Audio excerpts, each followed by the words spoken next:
kretim dhe s'kush se ti vjen çdo natë në shtratin tim e pranë me jeri.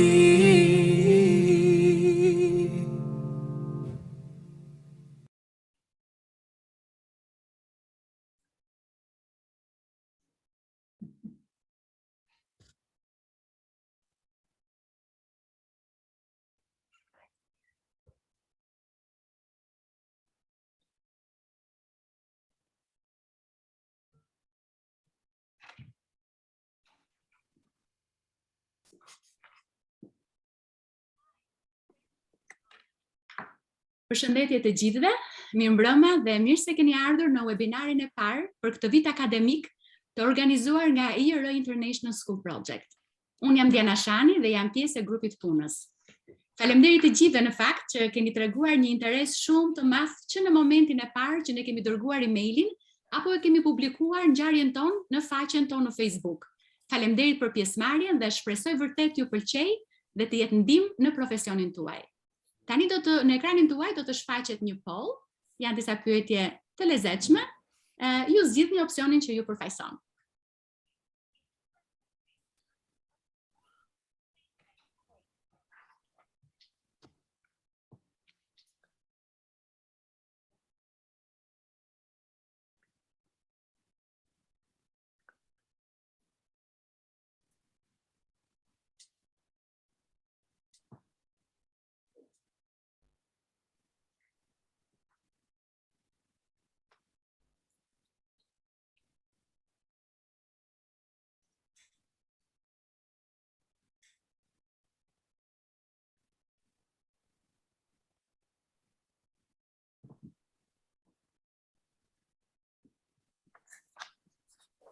Për të gjithë ju në fakt që jeni për herë të parë me ne, qëllimi i IR International School Project, ose siç njihet ndryshe ISP, është të krijojë një komunitet për mësuesit ku çdo kush mund të gjejë diçka. Një komunitet ku ju mund të keni mundësi të bashkëbisedoni, të keni ndarje përvojash, trajnime cilësore, miqësi të reja, një dispranues dhe mundësi për të zhvilluar në fusha të ndryshme. Ne i përgjigjemi nevojës për zhvillimin e mësuesve sipas metodave bashkëkohore, duke theksuar njëkohësisht rëndësinë e edukimit të karakterit të nxënësve.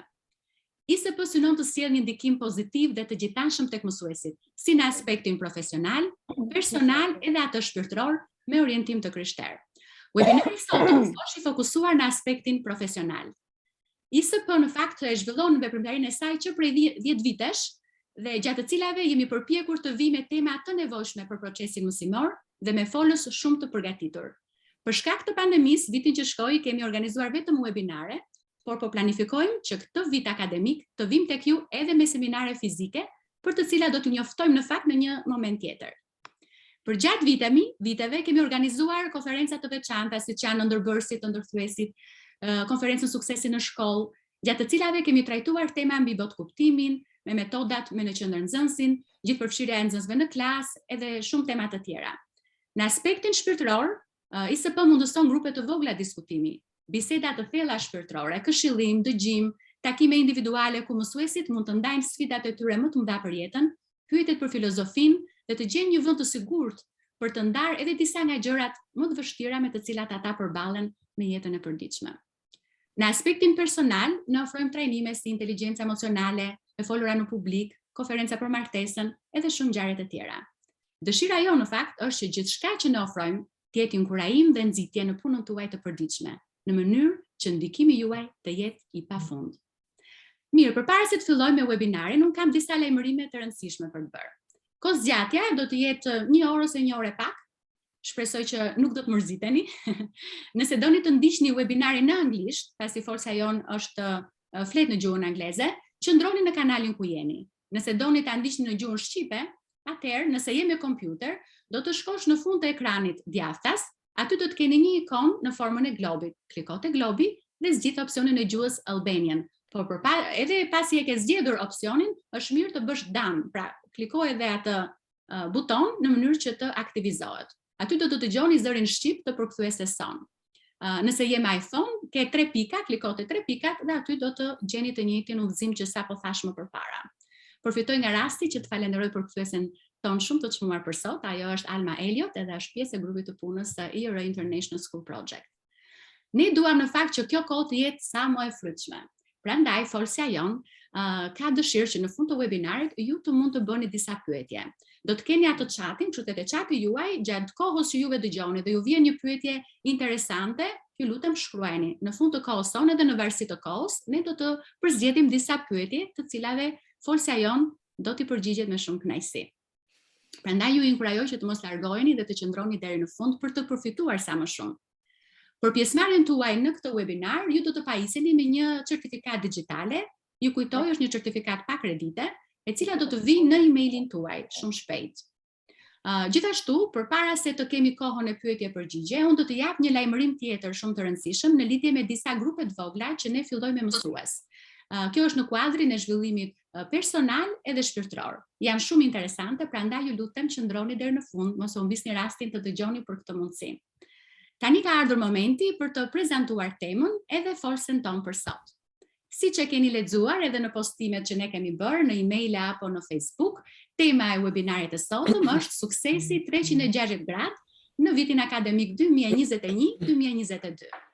Unë do thosha në fakt që për të pasur një sukses 360 gradë, duhet së pari të kujdesemi për veten. Besoj që keni dëgjuar atë shprehje që ne nuk mund të derdhim nga një gotë bosh. Prandaj duhet kujdesemi së pari për veten, në mënyrë që të kujdesemi edhe për nxënësit tanë.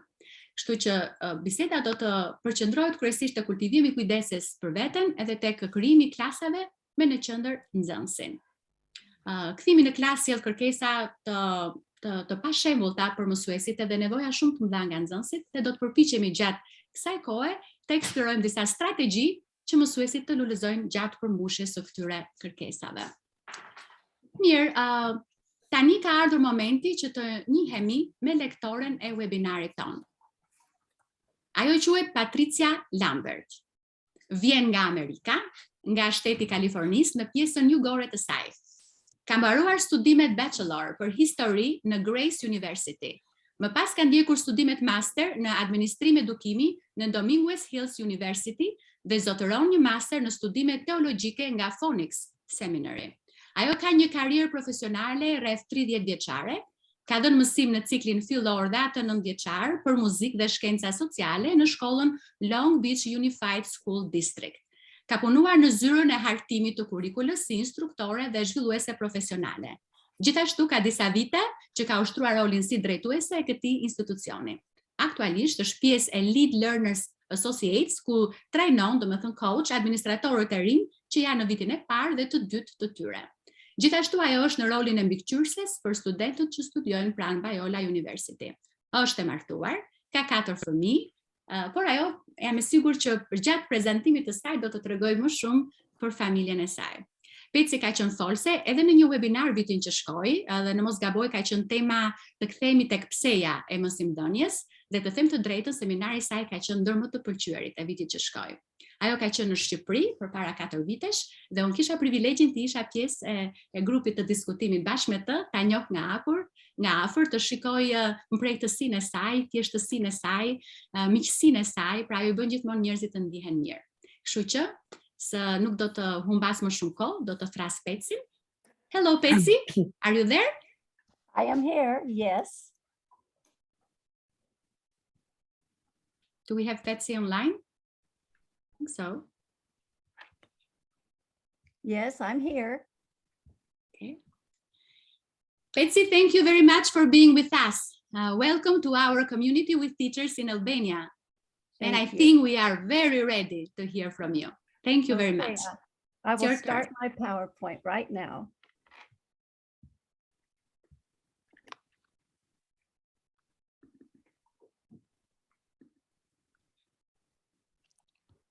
Well, fall greetings, everyone. If we were meeting in person, I would have a mug just like this one on each of your seats.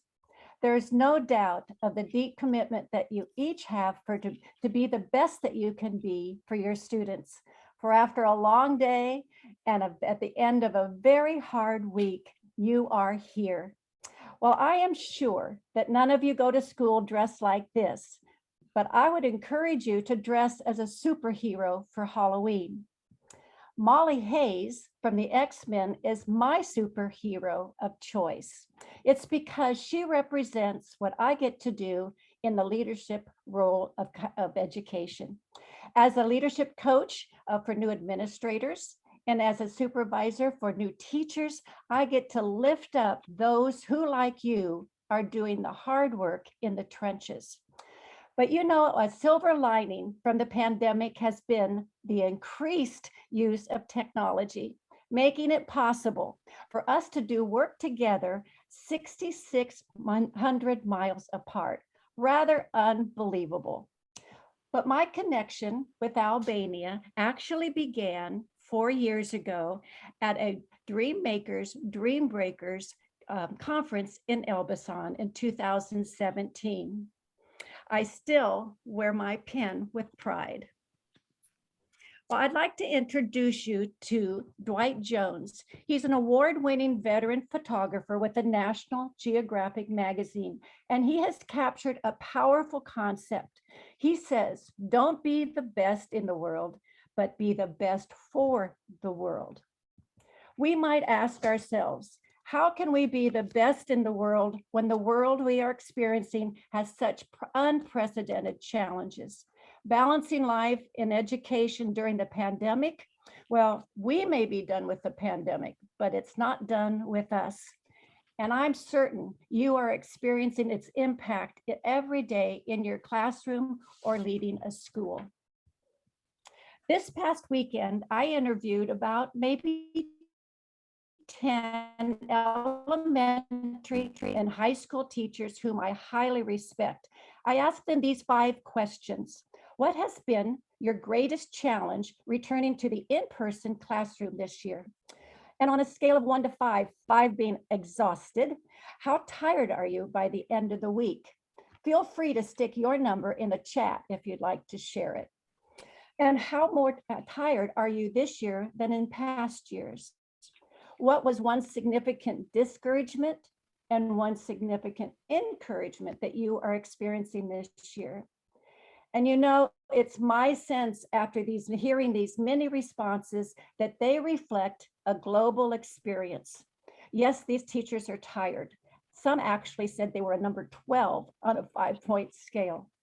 But you know, it was great to hear 2 of them mentioned that they are implementing a couple of self-care practices that are helping them to really thrive this year.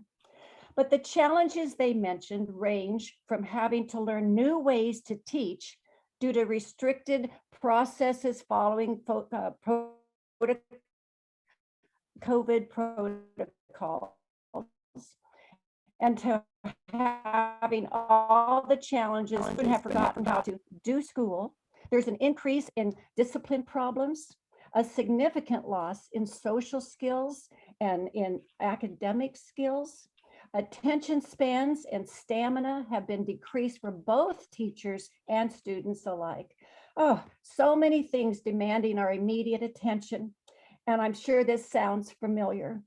But you know, despite all the challenges and all the changes, the singularly most significant encouragement mentioned by these teachers is the energy and the joy that they are experiencing by being back in the classroom with their students again, and witnessing the students' joy and enthusiasm of being back with them. Many teachers expressed that their calling to teach has been reaffirmed.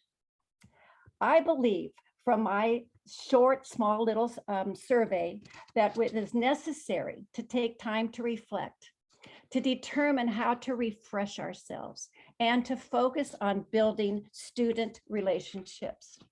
You know, there are many concerns outside of our control today that can easily rob our energy and deplete our attitudes if we dwell on them. So we'll take Dwight Jones' advice. He says to celebrate what's right with our world rather than wallowing in what is wrong with it. We must acknowledge these wrongs, no doubt, but intentionally focus our energies on those things that we can control, those things that will make a positive difference in our lives and the lives of our students. Tonight, we're going to look at cultivating self-care and creating student-centered classrooms, because we know that our classrooms reflect how we are feeling as teachers and as people. It's my hope that after tonight, when you see the word success with the double C's and the double S's, that you will remember the importance of having self-care and the need to have classrooms that center on our students' needs. This pie graph, created by John Hattie, an education guru, shows that the students have the greatest impact on themselves, what they think about themselves, and their academic abilities. It is therefore imperative that teachers have the energy and the clear-minded focus to see the best in their students. And we know this is not always easy to do.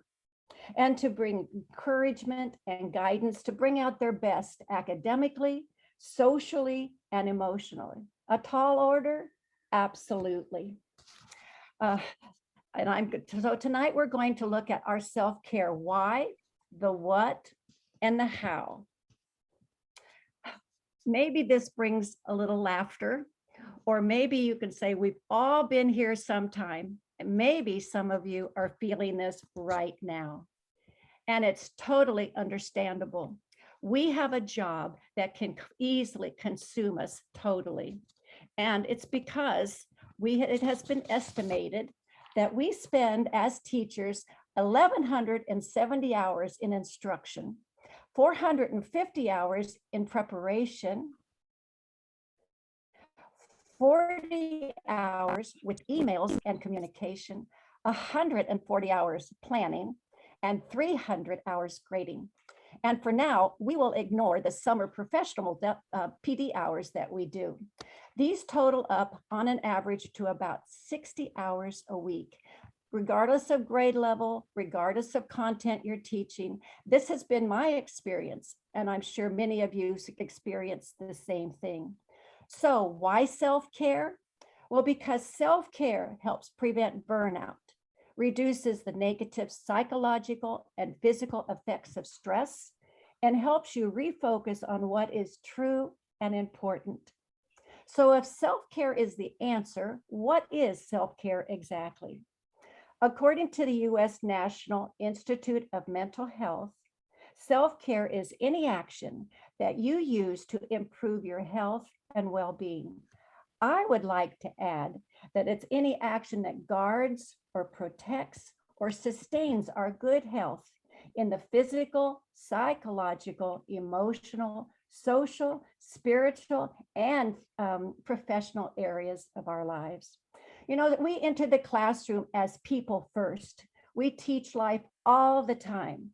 How we handle interruptions, the unexpected, the disruptive or defiant child, or an upset parent, an added requirement put on our plates from our leadership, or a last-minute request from a colleague. How we celebrate or overlook a small but significant student achievement.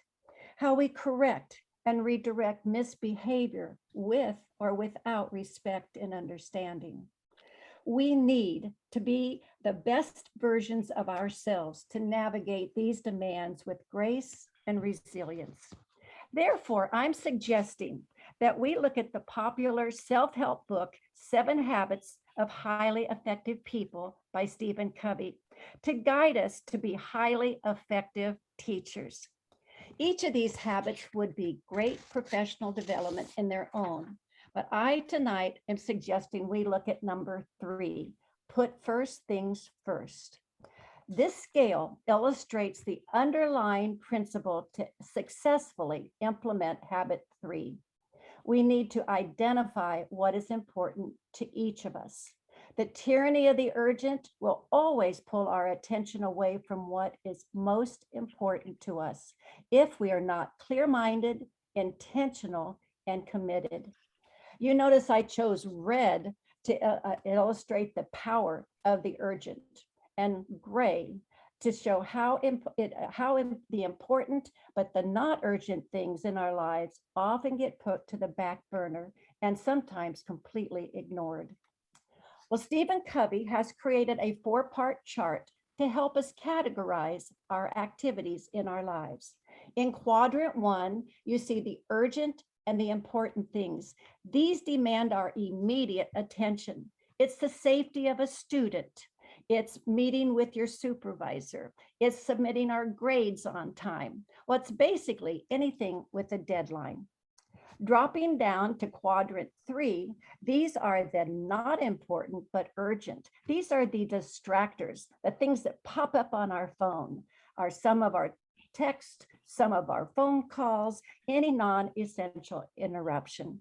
And I've learned that my phone and my house have a lot of distractions. Well, over at quadrant 4, these are the unimportant but and not urgent things. These are what we would call time wasters. They actually can serve as warnings, warning that we've gotten overtired, too stressed, or have become anxious. So we end up binge watching a TV series, or we eat something that's not healthy, or maybe we go on an unnecessary mindless shopping activity. These all are simply activities to make us feel better or to keep us from doing the things we know to do. When I see my phone come up and I scroll Facebook, or I play one of my favorite games on my phone during the middle of the day, I know that I should have gotten up from my work to take a healthy, restoring break. These are not wrong in themselves, but they are wrong because I was doing them at that time. So here, we are at the top where we want to stay in quadrant 2 living. These are what Covey calls the big rocks in our lives. What we truly want to do. We hear ourselves saying, I should, or I ought to. And these are the things that bring regrets if we aren't attended to them, and cause us stress if we put them off or overlook them. What is necessary and takes time is to determine what's important to you and to me. And no one can answer this for you. Again, it takes intention. And honestly, these won't be done without being intentional and committed.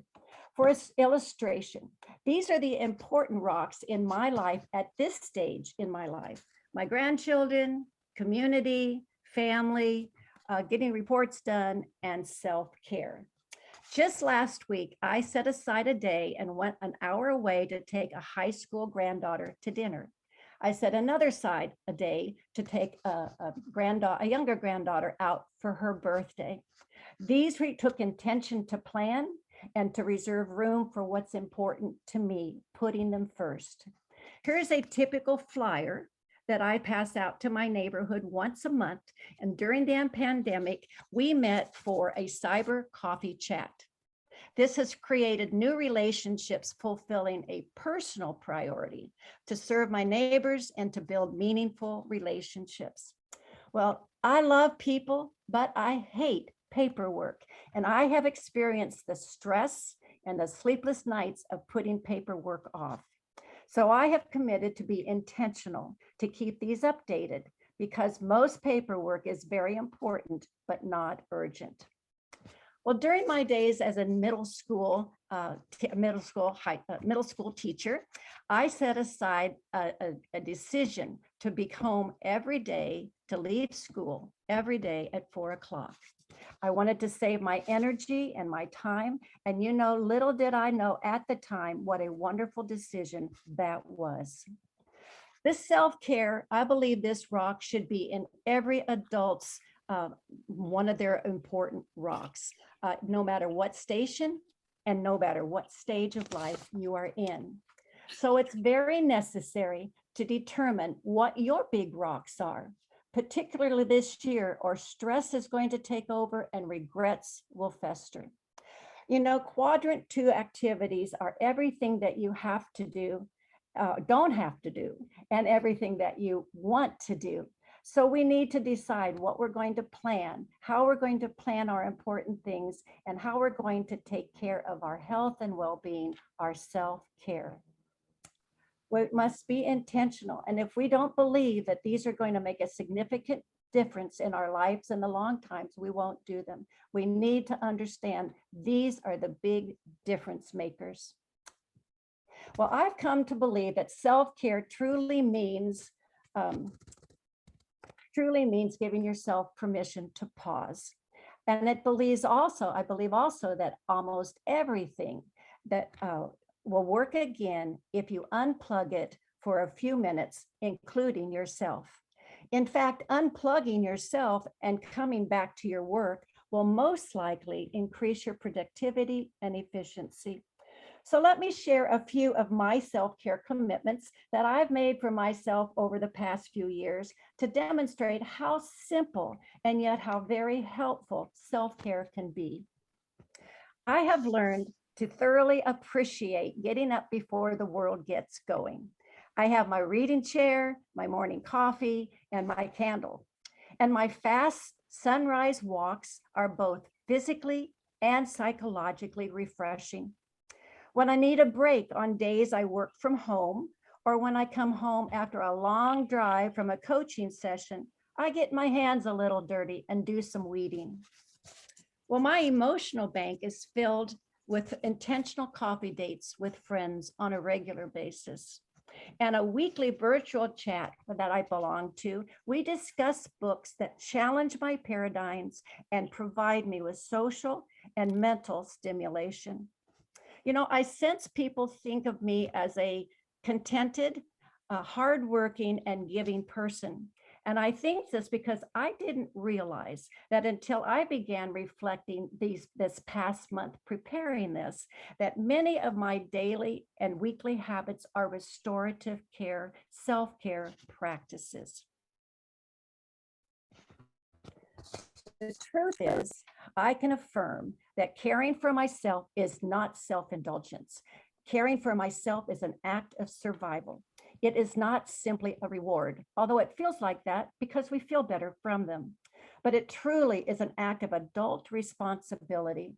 It's good stewardship so that we can be our best for our world.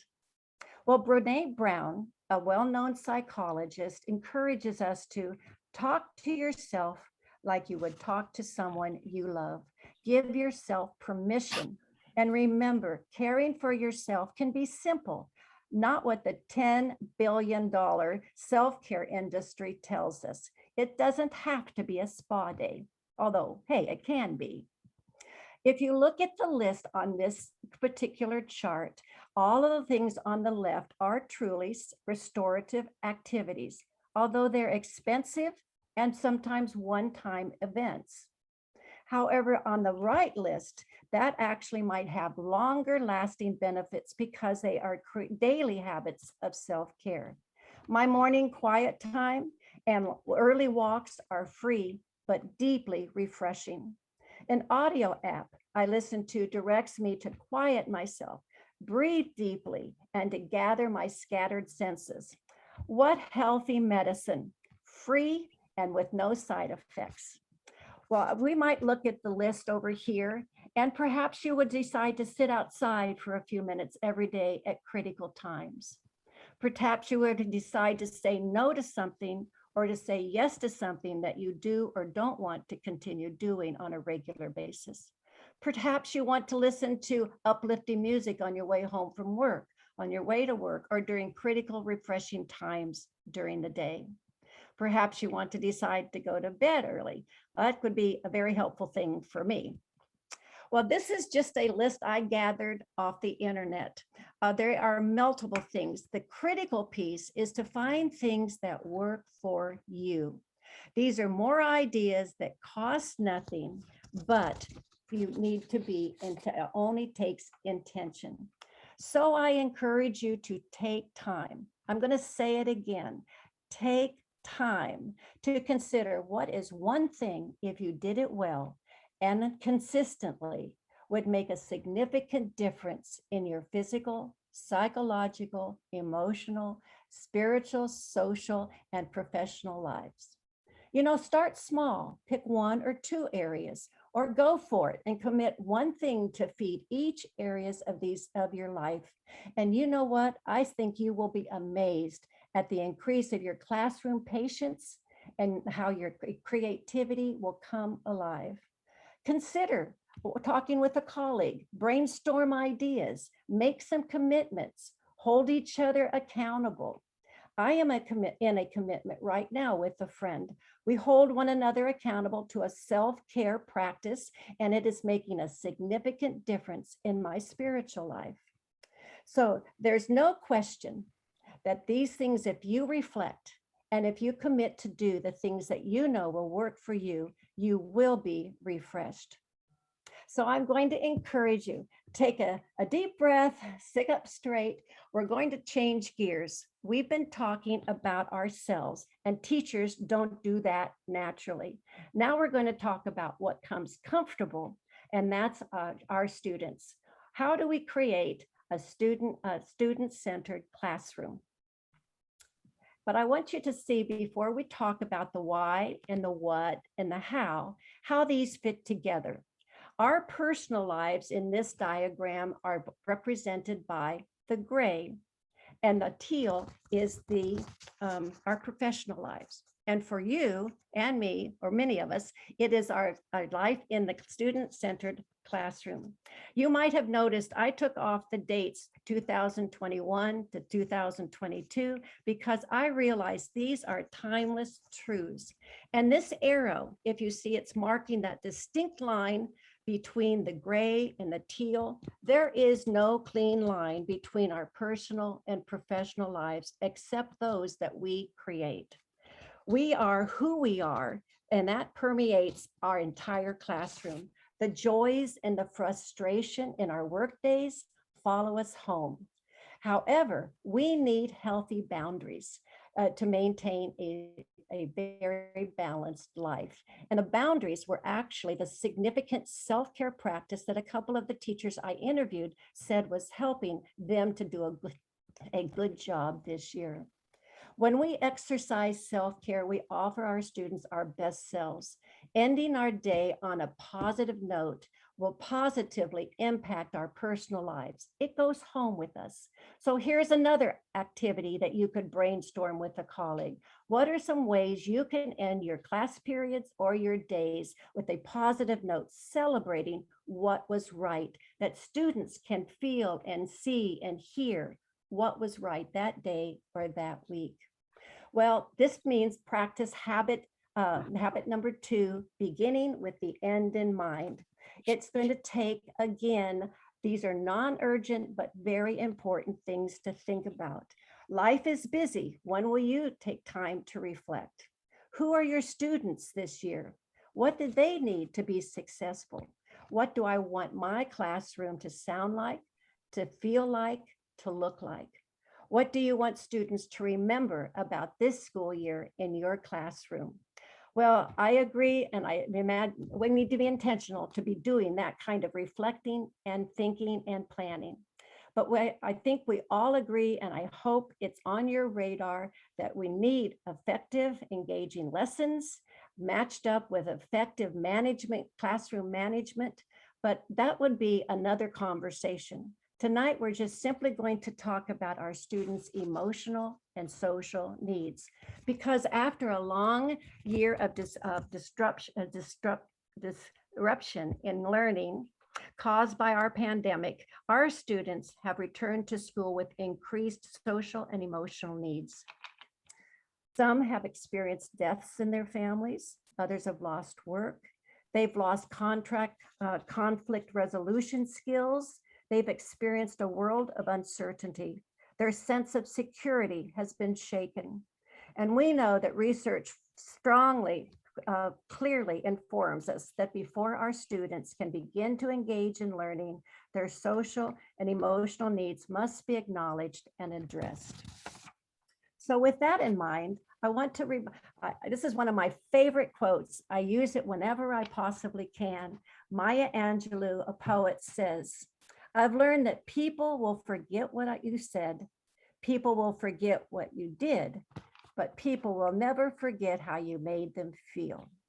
The necessity of meeting our students where they are by providing them a safe, positive, affirming learning environment will pave the way for them to move forward again in their academics. A celebrated teacher who was Teacher of the Year in the state of Delaware, she says about meeting social and emotional needs that it's about connecting. It's about connecting everybody and making them feel safe and secure before you get to the academics. It is next to impossible to expect teaching and learning to occur in a crisis without attending to our emotions. So with that, I'm going to share quickly just 7 practices that they're not new, but they might remind us to meet needs first. This is put out by EdWeek, an authority in education here in the States. First, they remind us, strike a balance between predictability and novelty. Students thrive and are in desperate need of clear expectations. They crave routines and procedures. They need to be able to be safe and to anticipate what their day is going to be. Yet we don't need novelty just to spark up the day.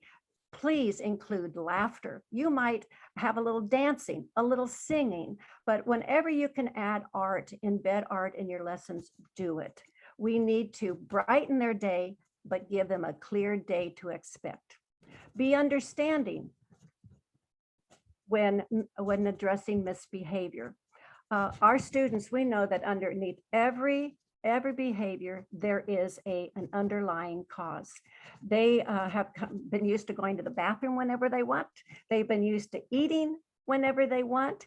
They've been used to disengaging and leaving the computer when things get challenging.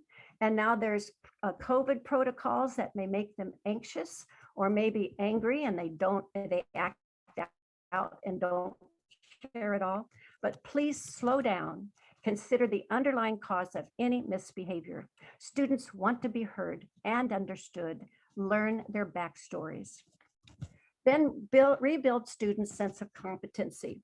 Even the students have been rattled this semester or this last year with their sense of competency. They will need reminders and support in time management, organizational skills. They will need small steps and encouragement using technology where they struggled on their own. Be patient and take small steps. When monitoring your room, whisper words of encouragement to your students.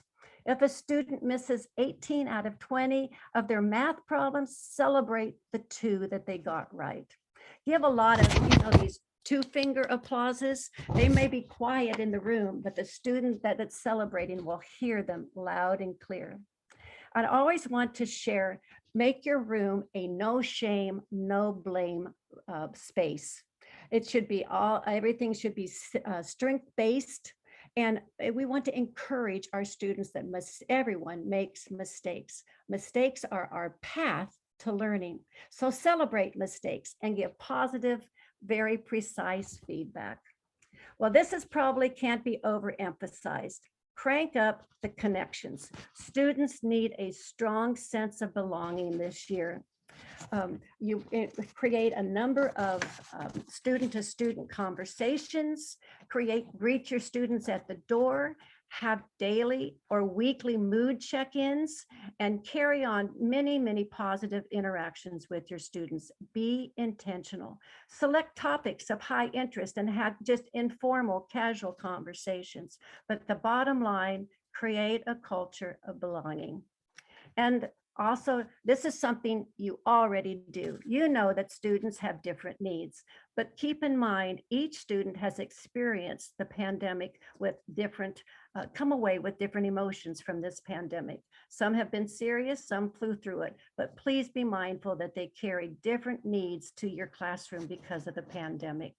And lastly, continue to work together to be a safety net for your students. Remember that you might see more behaviors or signs of depression or of aggression or maybe anger or withdrawn. Don't doubt what you're seeing. Act on it. Talk to those that can support you and please provide for your students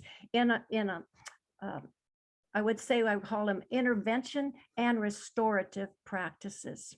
Well, none of these reminders are new. However, the concern for the academic, we often lose and become guilty of moving quickly and overlook the important but not urgent need for student-centered connections. Remember, students will never forget how you made them feel. So please build and focus on relationships. Well, I'd like to introduce you to a video that will show how important it is to see the underlying cause of any behaviors in your classroom. I have a lot of memories from when I was a child. One that's always stuck out to me, though, was when I was about 10 years old and I was in school and I struggled. And I didn't struggle with English, math, or science. I struggled holding still. And I would try to listen and focus and process ideas, but I couldn't help myself. And to be honest, I would sit there and then I would just start tapping. And the students in the class would look at me and they'd say, "Hey, stop tapping." A lot of the time, I didn't even realize I was doing it. And then eventually even the teachers got after me and they would yell at me and they'd say, "Clint, you have to stop tapping." It got so bad that I got sent to the principal's office for tapping. And he said to me, "Okay, maybe when you go back to class, just try sitting on your hands." So I did. I went back to class, and when I felt myself starting to tap, I did this. I sat on my hands. And that worked for about 5 seconds. One time I was tapping in class, and my teacher, Mr. Jensen, he looked at me and he yelled. And he said, "Clint, stay after class." And I thought to myself, this is it. I am done. Does it feel like Now, I've always been the type of person that believes that a single moment in time can change a person's life. And this was one of those moments for me. And I will never forget it. So I was sitting there with Mr. Jensen and an empty class. He walked past me and he sat next to his desk and he said, "Clint, come here, Clint, I want to talk to you." And as he looked me right in the eye, he said, "Now, I need you to know something. You're not in trouble. But I do have just one question that I have to ask you." And he said, "Have you ever thought about playing the drums?" And in that moment, Mr. Jensen, he leaned back and he opened the top drawer of his desk. And he reached in and he pulled out my very first pair of drumsticks. And he held them in his hands and he looked at me and he said, "Hey, Clint, you're not a problem. I think you're a drummer."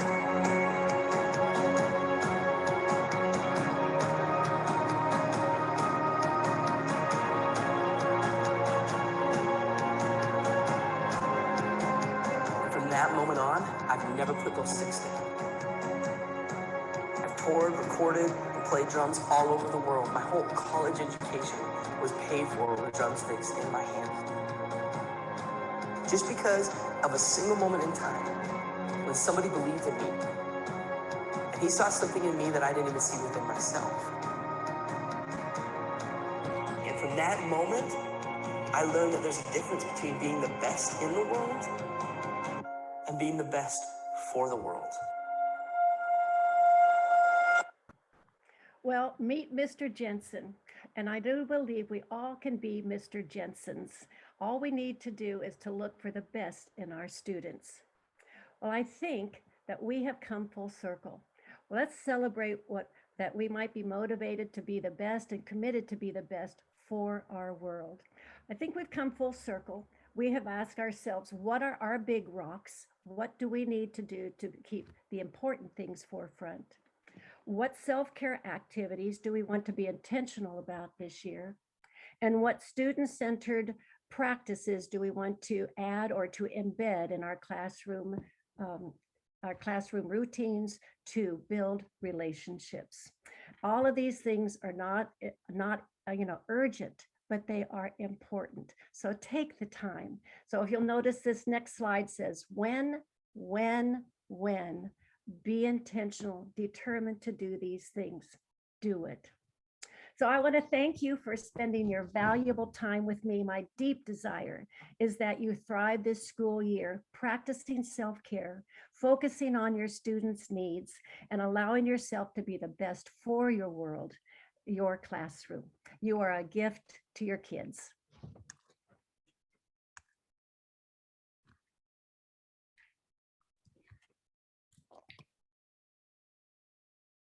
Okay. Thank you very much, Betsy. Now we have a time for questions. And we have, as I see, we have 4 questions, and Palom will help us with reading to you the questions so you can have some time to answer to them. Thank you very much.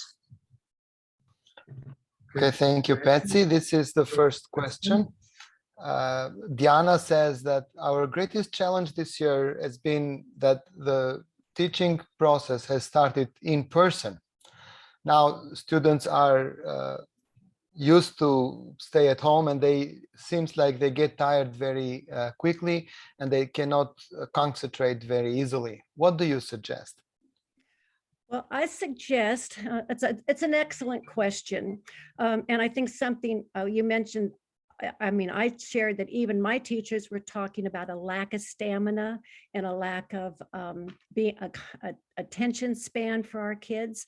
I think it's like anything else. You've got to back up and do what they need. So if it's 3 minutes, move to 4 minutes, but I would embed, so it's a natural break time, have them stand up, or whether it's turn around or take a stretch, or a student talk time, but continue. And I think it's just focusing like any other muscle that you have to exercise. The muscle of attention has to be stretched.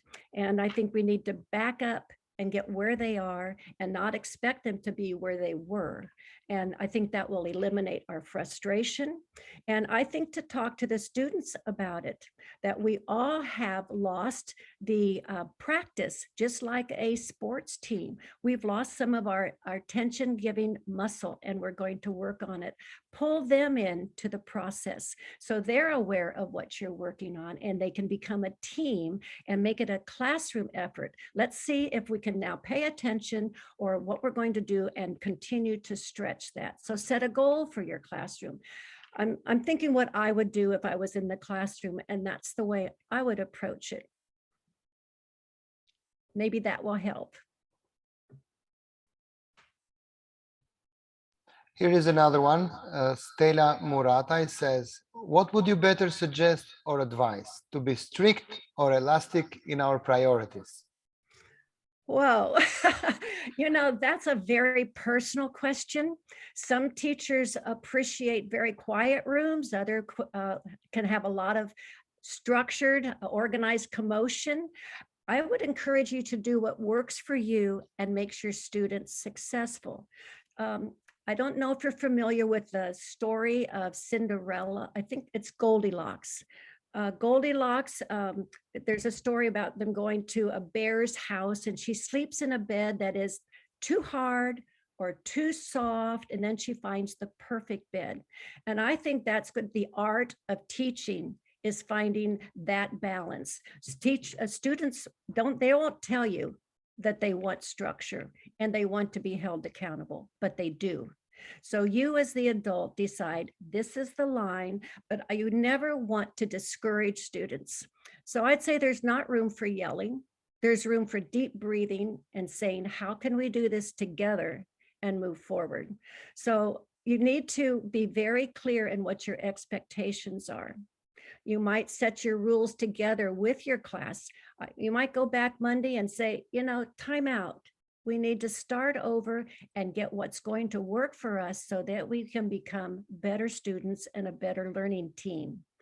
I truly think there's probably no perfect balance, and it might be one of those things that adjusts, but the students need very much structure. They need to know how to enter the room, what to expect when they get into your room, and to know that it's a loving, safe place to be. So you might maybe check your tone of correction. You might make sure that your correction is private and your praise is public. I would encourage, as the students leave, to praise them for the things that they did well. And that will encourage the behavior that you want. So positively encourage the good and privately discourage that you don't. But I do think the key is having very clear expectations and holding your students and yourself to be consistent to those expectations. Here is another question from Merita Skanderi. she says, I very much agree with the encouragement and slowing down of introducing new things, but how to deal with these students at the end of the chapter or the trimester test? How to deal with them. I'm not so sure what is meant by how to deal with them. I mean, she wants some practical ideas with, some steps or. What's happened? What is the student doing? Does she need more academic support or emotional support? Do you know? Si ishte pyetje?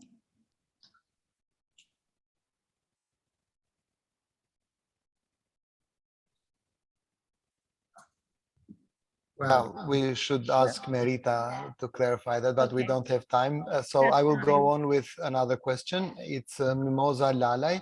She says, how can we reduce the barriers that the pandemic created for us? Well, probably number one is to identify what the barriers are. And I think that's a good conversation to have with your colleagues and to see what they're seeing and what they're experiencing. But the barriers for us here in the States are new protocols in the classroom where the students and the teachers are wearing masks. They have to sanitize everything, all the materials that they're using before and after they use them. The students can't share things. So there's a lot to manage. And those could be barriers to learning. But I think what we need to agree is to focus on what we can control, not the things that we can't. So those barriers, how do we figure that we're going to manage them rather than get frustrated with them? And I think the barriers of students, the interruption to students learning is I can't encourage you enough to slow down.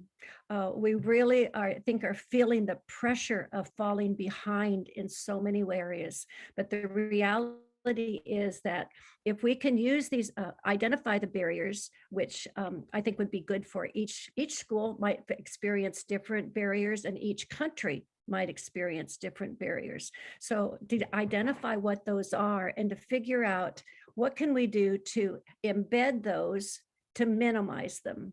And if it is students doing work online, figure out how to reach out into them and to build connections even when it's in a virtual setting. If it's students in the classroom, how to build those relationships and figure out what each one needs. But I would encourage you, these are wonderful conversations. The teachers that I interviewed, several of them actually thanked me for allowing them to talk about what is hard. So I would encourage you, talk about what is hard with one another. And I sense that you know within you what the answers are going to be for your particular school, your particular grade level. But I would encourage you, don't let the barriers frustrate you. Identify them. And if I knew them, I wish I could come over and even visit your classroom. That would be a real joy. But not being able to do that, I would encourage you to simply not let them frustrate you, but begin to work them and allow them to work for you. We have some great questions, but we have time for one more. So we will take Emanuela's question.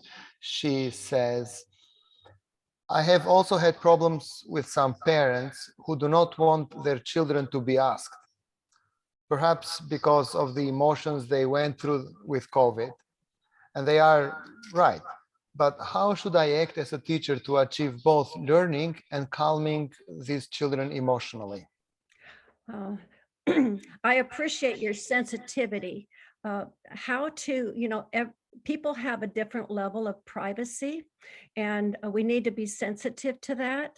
But I would encourage us to, I believe, as I'm thinking through this, I'm not a private person, so I have to work at being respecting people's privacy. And I think I would maybe even pass out a survey to our parents to find out what they would like us to know about their child, and let them tell us what they want to know, and then you use that. I don't think we have the ability to or have the I would say the permission to go where we're not invited. But I do think with these, they're called mood check-ins. There's so many of them online where the students can identify through whether it's through writing or through different activities, how they're feeling that day. You can talk about the feelings that they are bringing to the classroom, and for them to learn how to manage those, address them, acknowledge them, and manage them. That's social emotional learning. I don't think we can go to WISE unless we feel we have the privilege of doing that. So that was a great question to say, be sensitive about finding out about students' backstories. But we do need to know what the parents will allow us to know. And the best way might be to either send out a parent survey, and probably starting with the fact that you want to treat their children with respect, and you want to set them on a journey toward learning and being comfortable in the classroom again. So please let me know what you would like me to know about your child so we can work together.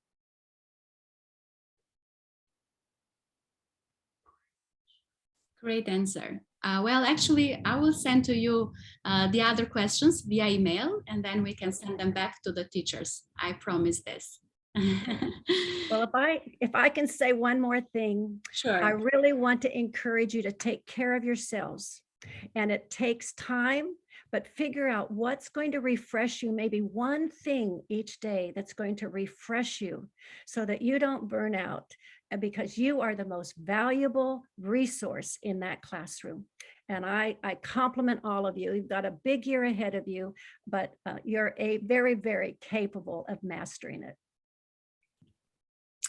Thank you very much. This is so encouraging. Betsy, thank you for sharing with us good strategies about self-care and student-centered classrooms.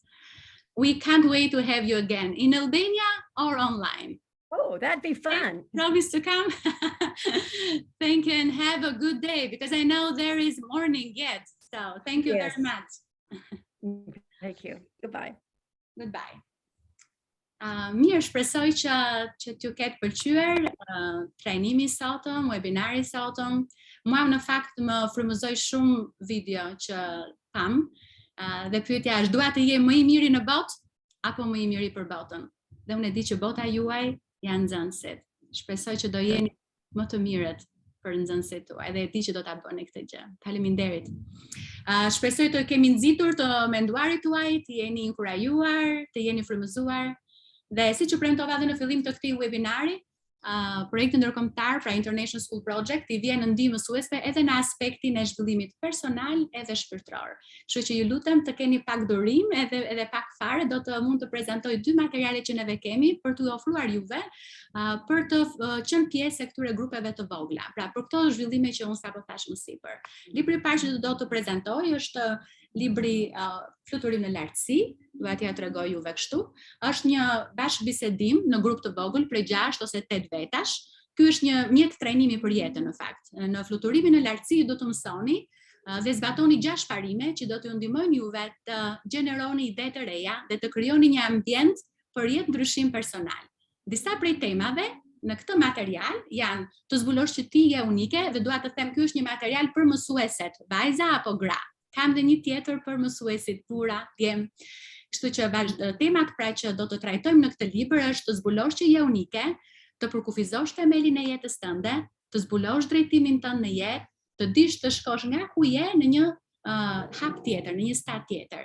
Në këtë grup juve do të njiheni dhe krijoni miqësi me mësuese të tjera që janë në të njëjtin udhëtim si ju, do të njihni më shumë veten përmes shumë testeve të personalitetit, përmes bisedave interaktive, përmes lojrave, përmes dëshmive e të tjera. Ato në fakt që kanë marrë pjesë dhe kanë qenë vazhdimisht ose e kanë shijuar e të themi këtë grup Fluturim në lartësi, do të më thoshin që po Diana, ke të drejtë. Edhe unë në këtë momente dua të ftoj këtu midis nesh Adrianën, ajo ka qenë pjesë e një grupi të tillë më përpara, edhe do na tregoj shumë shkurt si ka qenë për të kjo eksperiencë. Shpresoj që do kemi një lidhje tani të shpejt me Adrianën. Adriana, je në linjë? Të shohim akoma? E kemi? Po, e kemi Adrianën. Adriana, përshëndetje. Hape pak mikrofonit, lutem, sepse ke pazë dhe kamera. Mund të shohim pak? Okej, shumë mirë. Faleminderit.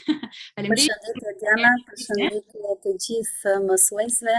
Në radhë parë falenderoj zonjën Patricia, ishte shumë e mrekullueshme në prezantim, e dëgjova me shumë vëmendje dhe prezantimet të tilla ne na mungojnë. Vërtet na frymëzojnë dhe kemi nevojë për to, të shohim veten, të kujdesemi për veten, se nëse jemi kujdesur për veten, normale që do kemi një kujdes më të theksuar edhe për të tjerë që na rrethojnë.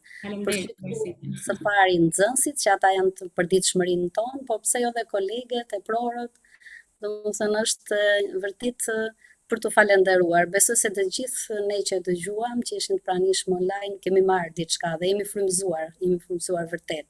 Dhe për mua më kujtoi pak librin që kemi punuar, libri Fluturim lartësi ka qenë për herë të parë para 3-4 vitesh, mos gaboj, në vite, mund të jenë 4, po. Unë e kam ripunuar 2 herë këtë libër dhe nuk e kam darë, e kam në sirtarin tim. Ishte vërtet një libër që të rrit, të bën të kuptosh se kush je, të vësh prioritete për veten, por në radhë parë të njohësh vërtet realitetin, jo atë çfarë ti mendon për veten, por në fakt aty ku ti je. Të rrit, domethënë personalisht, duke të njohur në cilat fusha ti fokusohesh më tepër dhe aty ku ti ndihesh pak më ulët, domethënë duhet të japësh prioritet asaj fushë që të rritesh personalisht. Na dha ndihmëse edhe për lidhjet shpirtërore dhe lidhjet emocionale që ne na pushtojnë në jetën tonë të përditshme. Si të ti menaxhojmë ato, si të gjejmë rrugë dhe zgjidhje për t'i dalë mban ose për ta kaluar atë problem apo atë situatë saktuar. Gjëja e bukur ishte edhe miqësitë e reja që ne krijuam, domethënë me vajzat e grupit të parë ne ruajmë lidhje, bëjmë takime, ndajmë eksperjenca pozitive me njëra tjetrën, shikojmë përvojat e njërës, cilat na ndihmojnë në jetën tona, se gjithsecila ka stade të ndryshme të jetës ku ndodhet. Libri i përket kujdo, domethënë nuk ka të thënë që në cilën fazë të jetës je. Në çdo fazë që ti jesh, ai të rrit dhe të jep mundësinë të zhvillohesh personalisht dhe shpirtërisht. Për mua ka dhënë mjaft ndryshim. E ndi veten të plotësuar edhe di tani të përcaktoj se kë kam primare, domethënë ato planet afat shkurtra ose që presin, që janë ato që presin pak më vonë dhe ato që janë të afta që duhen për urgjente. Të di të them një herë jo, sepse ne gjithmonë mësuesi është siqëriu që tret veten e vet për të dhënë ndriçim ke të tjerë. Por duhet kujdesemi tepër për veten dhe të fokusohemi aty ku ne kemi atë pikën pak më të ulët për ta arritur. Ai është ai rrjeti merimang, vajzat që kanë punuar e kanë të qartë këtë. Edhe besoj se ka sjell unë ndihem e plotësuar, ndihem e realizuar dhe ju sugjeroj që të punoni dhe do mbeteni të kënaqura. Faleminderit Adriana për gjithçka që ndani për eksperienca që dha mundësinë që të shpreh mendimin tim. Faleminderit shumë Adriana, edhe punë të mbarë dhe shumë suksese në punën tuaj fisnike. Faleminderit. Faleminderit. Mirë, nëse dëshironi që të bëni pjesë e një grupi të tillë, këtu në ekran në fakt më duket në chat më ndihmon pak ku e kemi linkun? Po, është dërguar pra linku, keni një formë për ta plotësuar. Për nëse do të jesh pjesë e një grupi të tillë, të lutem klikoni tek ajo dëshiroj të marr pjesë në një grup fluturim lartësi dhe në ditët në vijim dikush nga ne do t'ju telefonoj dhe do t'ju tregoj se si ju mund të bëni pjesë e një grupi të tillë. Vendet janë të limituara themi ne, kështu që nxitoni të penotoni vendin tuaj. Mirë, ky ishte materiali i parë për sa i përket grupit fluturim lartësi që ofrohet vetëm për mësueset vajza gra.